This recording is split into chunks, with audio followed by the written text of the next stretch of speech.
DJ Salty and the bit.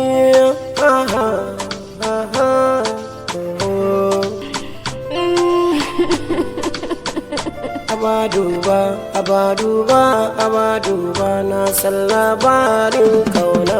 Ina jin ka rabin raina masoyi ne. So halitta ne, so jarabta ne, so makaho ne, so farilla ne, da so nafila ne, da wani mu ba zai yi ba.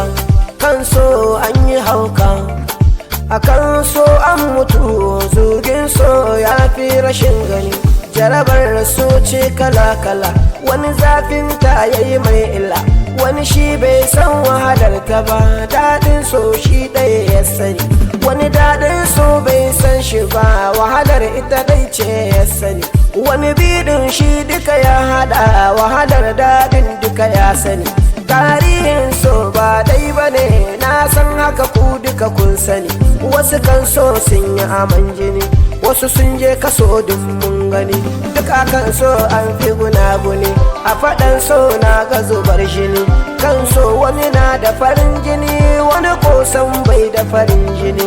Kai mai so karka matsa duka, kai mai so karka shige duka. Shauƙin so karka zube duka, kogin so karka nutse duka. Yardar so karka mika duka. Sha'anin so har kai bincike, tun da shi so ba shi da magani, ba shi da magani. Wayo wayo sha'anin so, sha'anin so wayo wayo, wayo wayo lamarin so wayo wayo. Shi so akwai shi da rikita, soyayya ba ta da lamani. Shi so akwai shi da rikita, wataran kuma sai maka lamani. Dadin so ya fi guda dubu, zafin so ya fi guda dubu. Zafin so na hana ai zama, dadin so na sa hidima. Yan kowa mai waka nake, a tamaske gari nan ne nake. Zancen so yaushi ne nake, dadin so na sanya yake, zafin so na sanya yake. Kuma so ya sai ku yi hattara, duk wanda ya hau sai gangara. Daɗin so ko kuma yaudara, na gaya muku har ku yi bincike kamun kun shiga.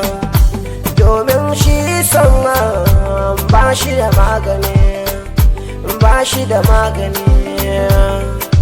Yan kowa SAK, Tamaske Entertainment.